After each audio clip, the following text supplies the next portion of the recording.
Saya mulakan dulu dengan Datuk Seri Saifuddin. Ya, baru-baru ni Parti Keadilan ada memecat hampir 350 anggota dan juga menggantung sejumlah besar.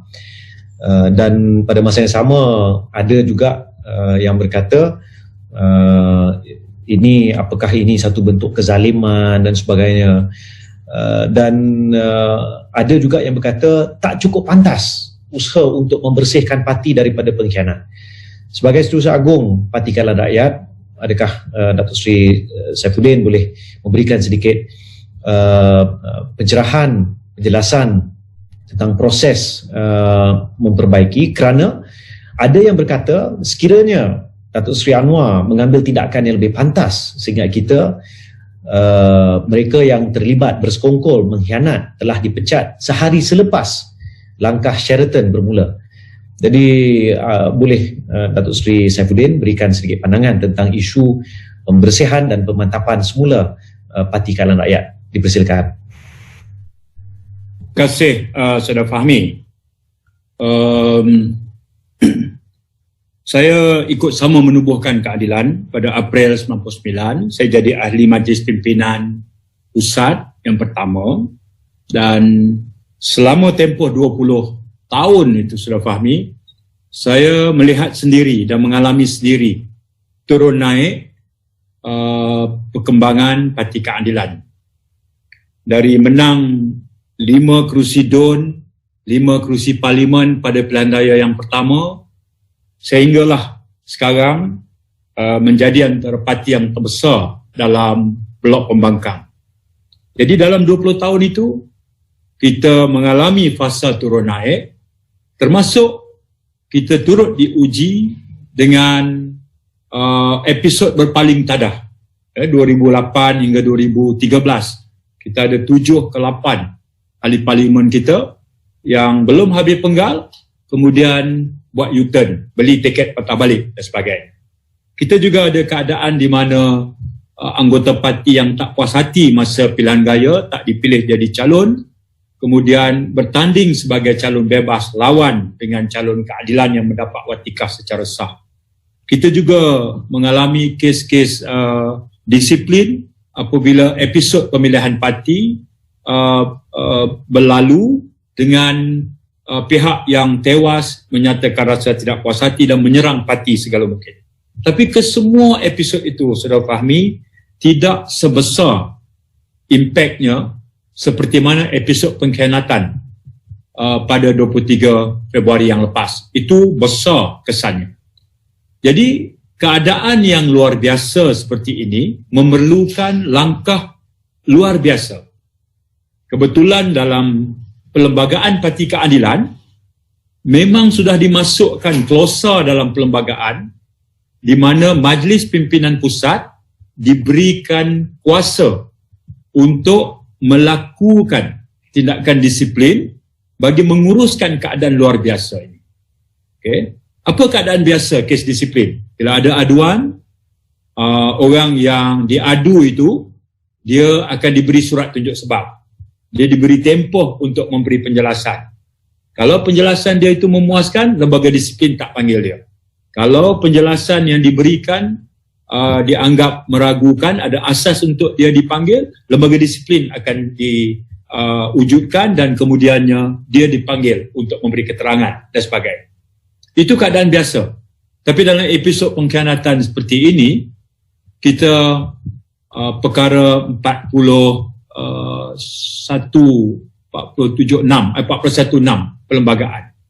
Dia menyebut bahawa Majlis Pimpinan Pusat boleh menggantung serta-merta seseorang anggota kemudian dihadapkan lembaga disiplin. Digantung serta-merta.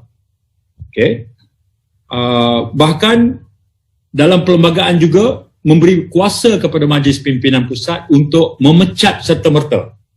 Sebab itu 23 Februari pengkhianatan oleh Saudara Azmin dan Zuraidah, berikutnya kita pecat terus. Tak ada show cause letter, tak ada hearing lembaga disiplin, pecat terus. Okay? Sebab memang dalam pelbagai parti dibenarkan begitu. Dan oleh kerana kedua-dua mereka ni lama dalam parti, mereka ada pengikut, dan sebahagian pengikut itu kembali memilih untuk berada dalam parti, menyesali penglibatan mereka setelah mereka melihat pemimpin yang mereka sokong rupanya ada agenda lain.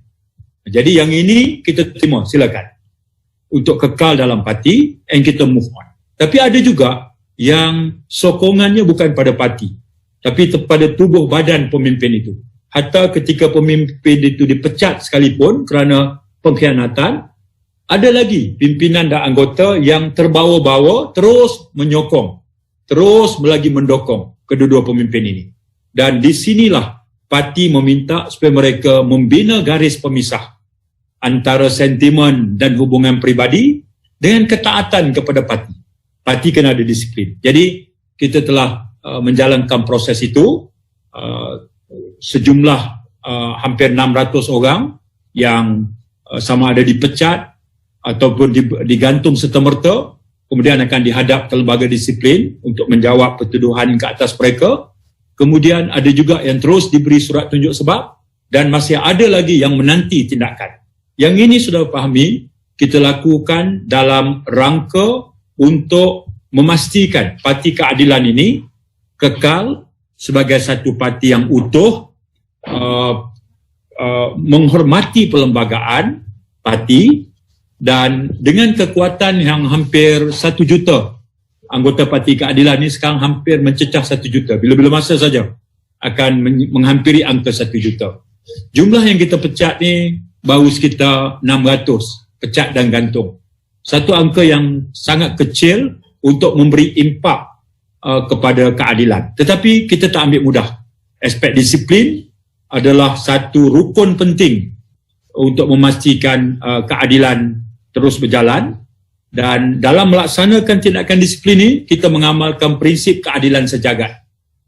Pihak yang dituduh tahu pertuduhan ke atas mereka, mereka akan diberi peluang, kemudian mereka diberi peluang rayuan, dan itu semua mereka pun tahu.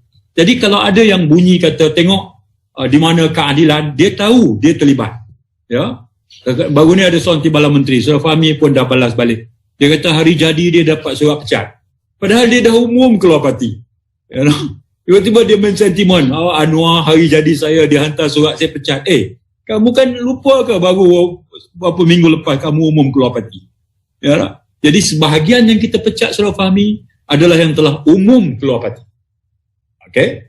Ada sebahagiannya masih lagi menyusup sana sini, tapi insya-Allah saya yakin penuh keadilan akan dapat lalui ujian ini, dan untuk terus kekal sebagai sebuah parti yang dihormati dan yang paling penting menjaga keutuhan dalam Pakatan Harapan. Terima kasih Saudara Fahmi.